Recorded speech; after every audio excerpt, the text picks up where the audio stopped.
우리 교회에 귀한 일꾼들이 될 줄로 믿는데 잘 봉사하고 예배 성공자가 되고 그의 앞길에 하나님의 우리 학생들에게 은혜가 있기를 원합니다. 오늘 설교는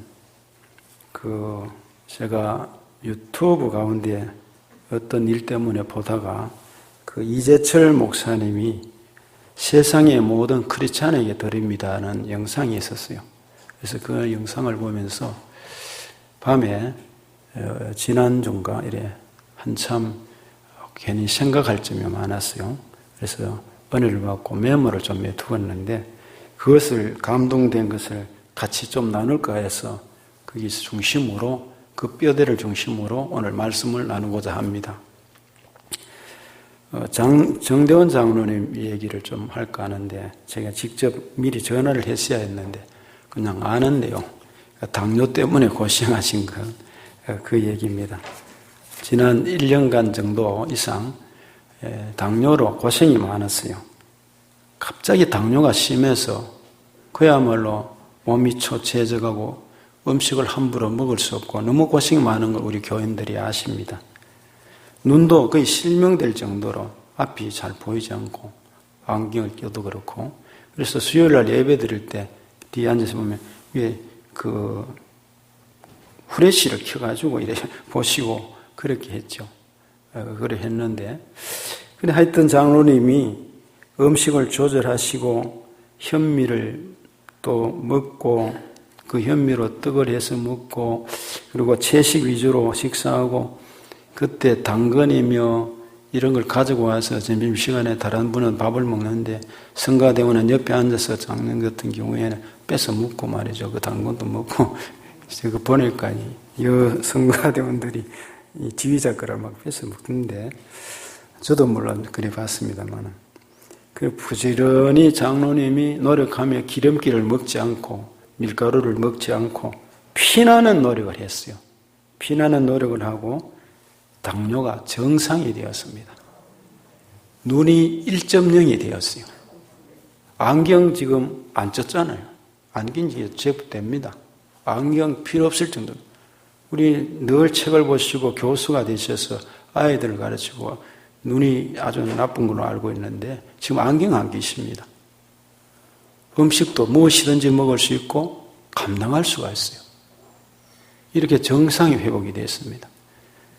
우리 장로님이 본인의 노력이 정말 저런 열심이 없어요.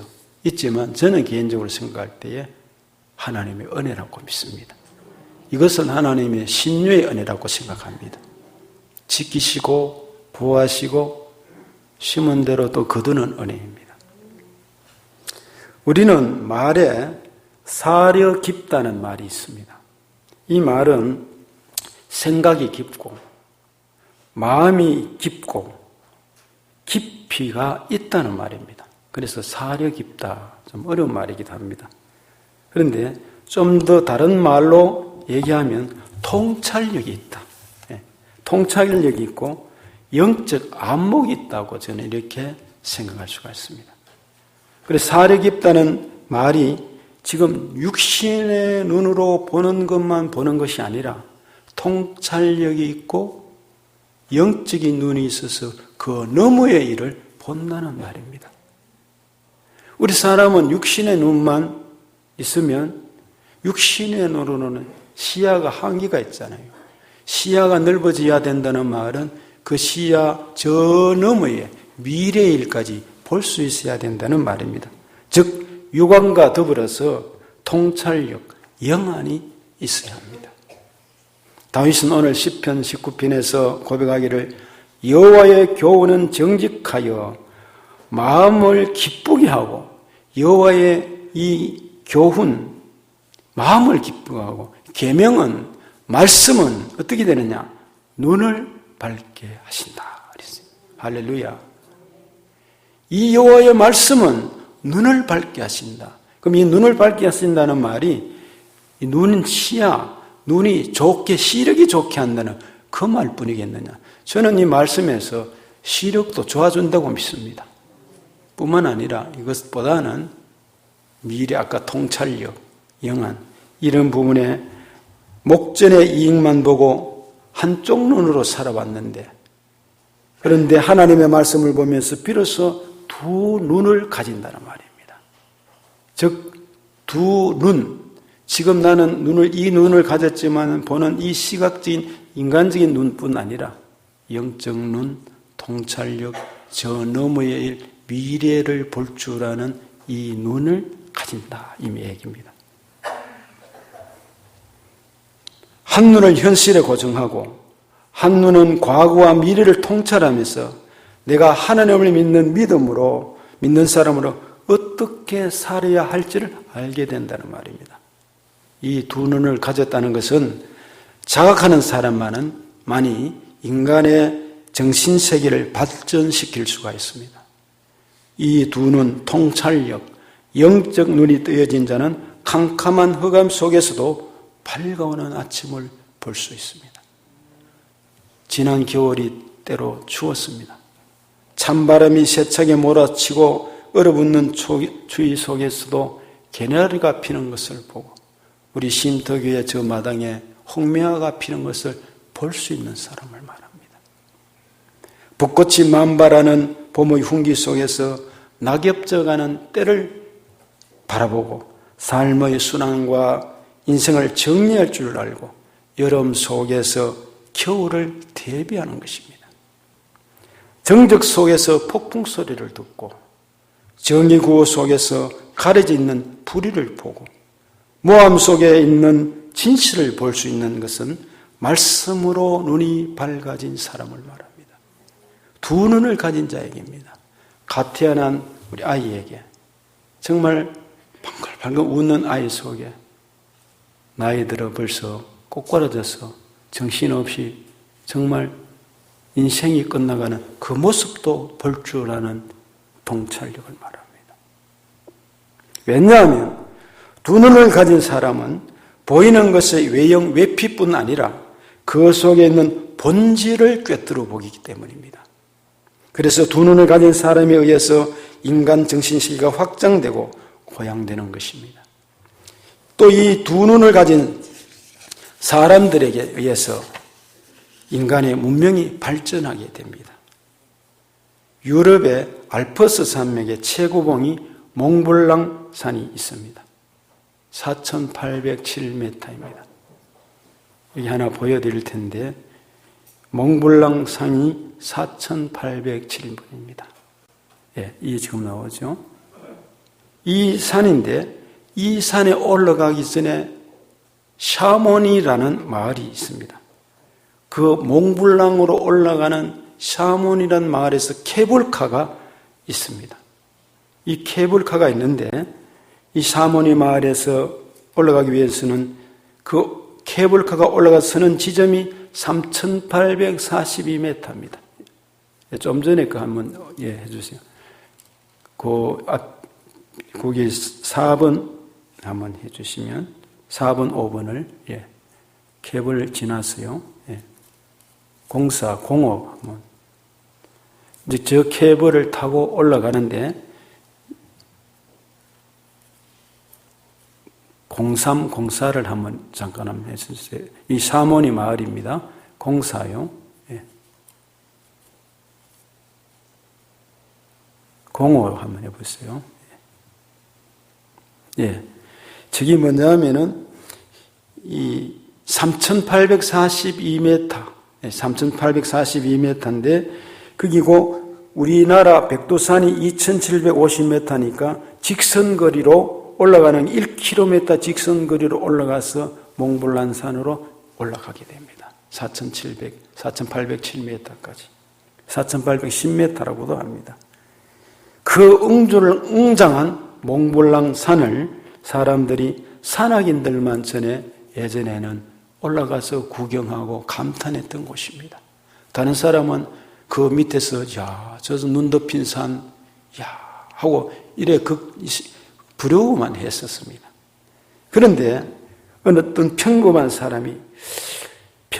사람도 그 산에 올라가서 저 산 위에 펼쳐진 하나님께서 창조하신 자연세계를 볼 수 없을까 하고 생각하면서 저 산에 올라갈 수 있다는 생각을 가지고 케이블카를 만들자 하는 사람이 있었습니다.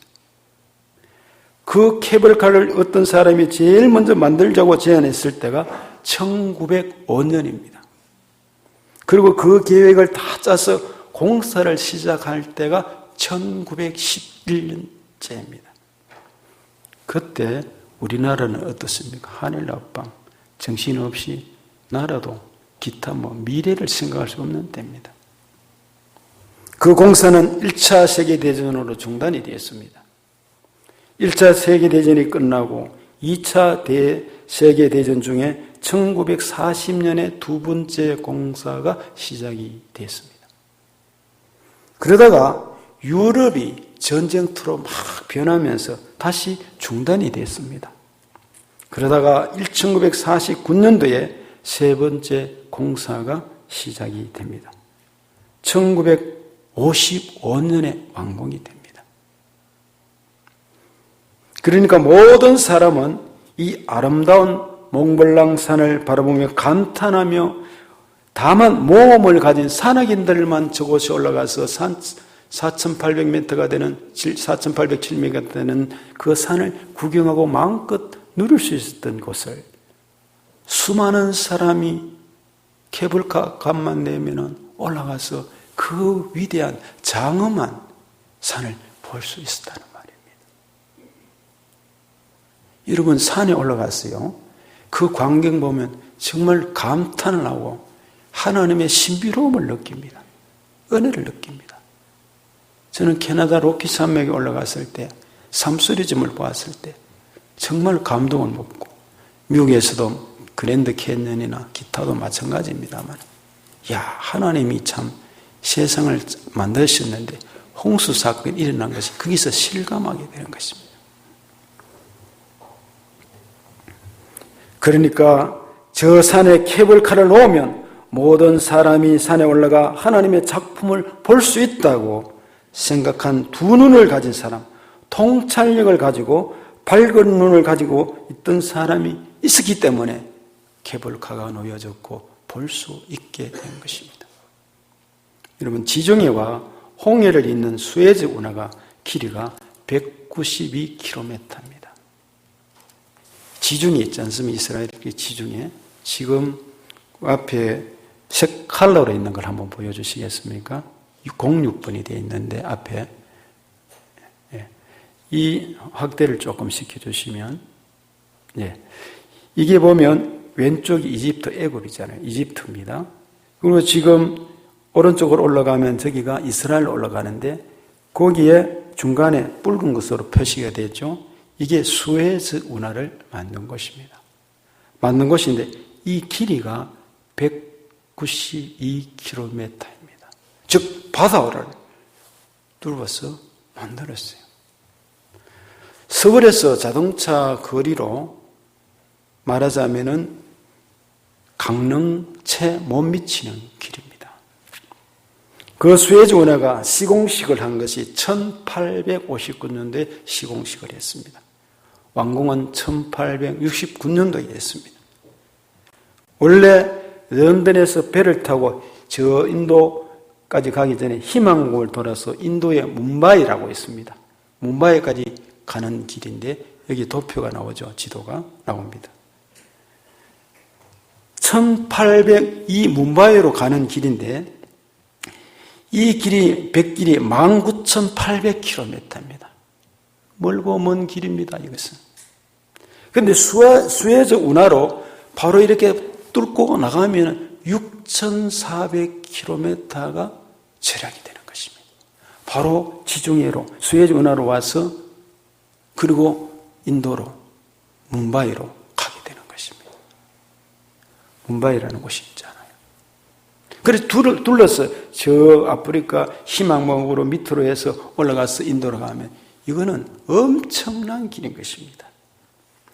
1859년도에 중장비 하나 없이 땅을 파서 바다를 연결시켜 우리가 뚫읍시다 했을 때 일반 사람들이 웃기는 소리 하네. 또라이 아이가 이런 말 했을 거 아니냐는 것입니다. 1905년 3,942km 몽블란 산에서 에기디 미디 봉우리까지 즉 4,807m의 케이블카를 놓읍시다 했을 때 또 정신없는 소리 하네. 사람들이 그렇게 했을 것입니다. 이런 영적 세계, 기독교 신앙 세계도 많습니다. 수에즈 운하를 파면은 뱃길이 줄어든다는 두 눈을 가진 사람, 몽블란 산에서 에기디 미디 봉우리까지 케이블카를 연결하고자 하는 생각을 가지고 시야가 열린 사람, 그리고 시야가 열린 사람 자기만의 생각이 누군가 그 생각을 받아들이고 그 아이디어를 받아들이고 후원해 주는 사람이 있기 때문에 이런 일이 가능했습니다. 그 눈이 열리고 그 두 눈들을 가진 사람들에 의해서 몽블랑산에 케이블카가 서고 수에즈 운하가 뚫린 것입니다. 이처럼 두 눈을 가진 사람, 눈에 비늘이 벗겨지고 그리고 빛을 받은 사람들에게 의해서 인간의 문명은 발달하게 되어 있습니다. 그들로 인해서 많은 사람들이 혜택을 받는 것입니다. 저는 우리 교회의 젊은이들이 시야가 열리고 말씀으로 빛을 받고 그 빛 속에 하나님의 비전이 심겨지고 가슴이 뜨여지고 사람들이 비난을 받더라도 도전 정신을 가지는 그런 젊은이들과 우리 또한 그런 비전을 가지는 교회가 되어야 될 줄 믿습니다. 더욱 이 영안이 열려진 사람들에 의해서 역사는 지켜지고 역사의 미래가 개척되는 것입니다. 오늘도 끊임없이 정치적인 소모전으로 정쟁만 일삼는 정치인들을 보면은 저분들에게 정말 그 눈이 있을까 하고 깨어있는 사람들은 걱정합니다. 저 사람들에게 대한민국에 2050년, 2100년 그 이후를 생각하는 사람이 몇 명이나 될까?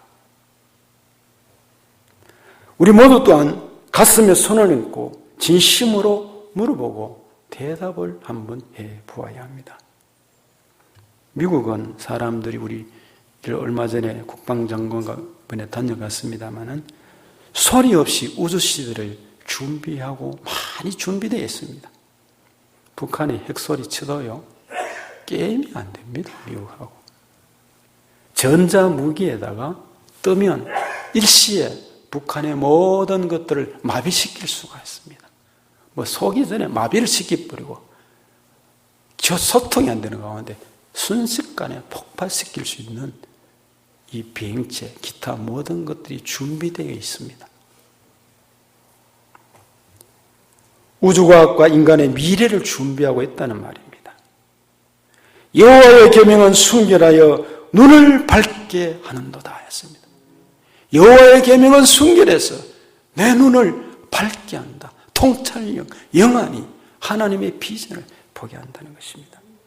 중요한 사실은 하나님의 말씀으로 눈이 밝아지지 않으면 육신의 눈만으로는 절대로 역사의 미래를 대비하지 못한다는 것입니다.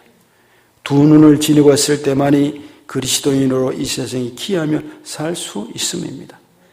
예수님께서 공생애를 마무리하면서 예루살렘으로 올라가시면서 내가 십자가에 못 박혀 죽는다고 말씀했습니다. 그때에 제자들이 놀랬죠. 베드로도 놀래서 예수님 앞으로 와가지고요 옷을 잡았습니다. 어떤 원어에 보면은 에피티마오라는 말이 멱살을 잡았다는 말과 같습니다. 무슨 그런 소리 하십니까? 우리가 있는데 죽다니요 이 말입니다. 베드로는 한 눈밖에 없었어요. 인간적인 눈이었어요. 주님은 3번이나 내가 예루살렘 올라간다, 죽는다, 십자가에 그리고 난 다음에 3일째 부활한다는 말씀을 하셨어요. 그런데 베드로는 자기가 들을 소리만 들었어요. 자기가 좋아하는 것만 들었어요. 그러니까 무슨 말씀이냐고. 에피티마오 그럴 수가 없다고. 그러면서 주님의 옷자락을 잡고 멱살을 붙잡은지는 모르지만 어떻든 그런 표현이 거기 에피티마오 속에 있습니다. 하나님의 아들이 어떻게 십자가에 못 박혀 죽는가 하는 것입니다. 베드로는 외눈박이였습니다. 한쪽 눈밖에 없었다는 말이죠. 자기에게 필요한 말씀만 들었습니다. 가룟 유다 마찬가지입니다. 은삼십 돈에 시험에 들어가지고 예수님과 3년이나 동행했지만은 은삼십에 스승을 팔아버렸습니다. 눈이 어두웠습니다. 미래를 볼 수 없었습니다. 열심은 있었지만 그는 주님과 끝까지 가지 못했습니다. 사도 바울은 교회를 핍박하는 자였습니다. 예수 믿는 사람을 잡아가기 위해서 저 다마스쿠스로 다메섹으로 공문을 받아고 갔는 것을 우리가 잘 알고 있지 않습니까? 예루살렘에서 다마스쿠스 다메섹까지가 길이가 213km가 됩니다. 그 길이는 중동 지방은 더운데 그 길을 열심을 품고 긴 옷을 입고 말이죠. 그리고 예수 그리스도를 믿는 자들, 크리스찬들을 잡으려고 갔습니다. 그런데 다메섹 도상에서 빛보다 햇빛보다 더 밝은 빛 앞에 꼬꾸라졌어요. 주님이 거기 나타나셨습니다. 주여 니시오니까 입으로 주여 로우드라고 하고 니시오니까 쿠리에 나는 네가 핍박하는 예수다 말씀을 하셨어요. 그러고는 앞을 보지 못했습니다. 사흘을 식음을 전폐하고 있는 가운데 하나님이 은혜를 말씀을 주셨어요. 저 다메섹에 들어가서 아나니아라는 사람이 있는데 안수를 받도록 아나니아에게 말씀을 했습니다. 사울이 오면 저를 치료하라고. 아니 그는 핍박자라고 제가 알고 있는데 아니나 내가 쓸 도구다 말씀하시면서 그래서 이 사울이라는 바울이 아나니아를 만나서 형제 사울아 말하면서 안수해서 했더니만 눈에 비늘 같은 것이 벗겨졌어요. 그리고 다시 보게 됐습니다. 볼 수 없어요. 해보다 더 밝은 빛에 확 눈이 멀어버렸어요. 안수했더니 비늘 같은 것이 벗겨지면서 보게 됐답니다. 그때부터 바울은 두 눈을 가지게 됐습니다. 육신의 눈만으로 율법주의자로 살아왔던 그에게 은혜의 문이 열려지고 미래의 문이 열려지고 삼청천을 보게 되고 하나님께서 그에게 비전을 주신 것입니다. 그러므로 바울은 그때부터 이 눈이 밝아졌고 영안이 열려지면서 세상적이고 인간적인 외눈박이 눈에서 영적인 눈, 밝은 빛을 가진 비밀을 비춰준 눈이 되어서 자기가 부정했던 그리고 핍박했던 예수님을 위해서 일생을 바치기로 작정했고 그리고 그는 선교 여행을 떠나게 됐습니다. 바울은 선교 여행을 하면서 생명을 걸고 이후에 복음만을 전했습니다. 그때 로마서 8장 18절에 이런 말씀이 있습니다. 생각하건대 현재의 고난은 장차 우리에게 나타날 영광과 비교할 수 없도다. 현재 내가 생각하건대 생각이 현재의 이 고난은 장차 나타날 영광과 비교가 안 된다는 말입니다. 그러니 자기가 지금 그 고난과 어려움과 배고픔과 자지 못함과 맹수의 위협과 광야의 위협과 강도의 위협과 그 고난 속에서도 좌절하지 않고 칼의 위협이 있다 할지라도 오직 예수 그리스도를 위해서 달려갈 수 있는 것은 장래의 것을 미래의 것을 장차올 영광을 생각하니까 아무것도 아니다는 말입니다. 여기에 생각하긴데라는 말은 로기조마이라는 헬라 말입니다. 로기조마이라는 말은 심사숙고해보니 생각하니 그런 말입니다. 현재의 고난은 장차 나타날 영광과 좋게 비교할 수 없다 그랬어요. 사람들은 고난을 당하면 왜 나만 겪는 고난이 있냐고 무슨 복음성들이 왜 나만 겪는 고난이 있냐고 복음성이 있습니다. 이런 사람은 분명히 두 눈을 하나님이 주셨는데 외눈박이로 한쪽 면만 보고 육신의 눈만 가지고 살아가는 사람들인 것입니다. 바울은 고난을 당하고 있습니다. 자지 못하고 먹지 못하고 40의 감한 매를 맞고 찢어지고 그리고 죽은 줄 알고 설기덩어리에 버렸는데 하나님이 살리셔서 버적버적 일어나서 다시금 낙심하지 않고 복음에서 달려갔던 바울입니다. 바로 로기조마이. 생각해 보니까 심사숙고하고 깊이 생각하니까 이게 복된 일이라는 것입니다. 고난과 비교할 수 없을 미래의 영광을 본 것입니다. 주님은 겟세마네 동산에서 이런 기도를 드렸어요. 하나님 아버지, 이 잔이 내게서 옮겨지게 하옵소서. 피땀 흘린 기도를 했어요. 그런데 기도의 결론은 그러나 내 뜻대로 마시고 아버지 뜻대로 되어지기를 바랍니다. 그 기도를 드렸어요. 그게 마무리입니다. 그리고 십자가의 처절한 죽음을 인정하고 받아들였습니다. 비록 지금 십자가의 고난이 내게 있고 내게 힘든 육신을 입고 오신 예수님이기 때문에 너무나 힘들기 때문에 기도를 드렸지만 또 한눈으로는 그 하나님의 나를 보시고 그리고 미래에 하나님께서 이루어 가실 인류를 구속하는 그 벅찬 감격이 또한 그 속에 있었던 것입니다. 제가 헌금 시간에 그냥 헌금을 넣으려다가 지난 토요일인가 우리 교회 한 가족이 외부의 교인이 오셔가지고 헌금을 새벽에 권사님 한 분이 자주 일을 하셔요. 그래서 했는데 기도 제목은 특별히 없고 일마다 때마다 도우시는 하나님 아버지께 진심으로 감사드리며 소원하는 기도와 간구도 응답하여 주실 줄 믿습니다. 이렇게 해놨어요. 그래서 저는 그냥 일반적 그 전에 기도 제목이 있어서 손녀들 잘 되게 해달라는 거고 손자 그리고 외손자, 외손녀 그리고 친손녀가 저희 여대 다니는데 회계사 시험해서 그 기도를 하고 있었는데 근데 봉투를 아침에 올라가서 적어놓고 회계부에 넘겨야 되니까 새벽기도 적어놔야 되거든요. 이 혼단이 안에 보니까 500만 원 수표가 들었어요. 그래서 제가 전화를 했습니다. 권사님이 병이 들고 아프실 텐데 약값도 들고 집안에 지금 따님 집에 와서 어려울 텐데 헌금을 이렇게 많이 하셨네요. 그랬어요.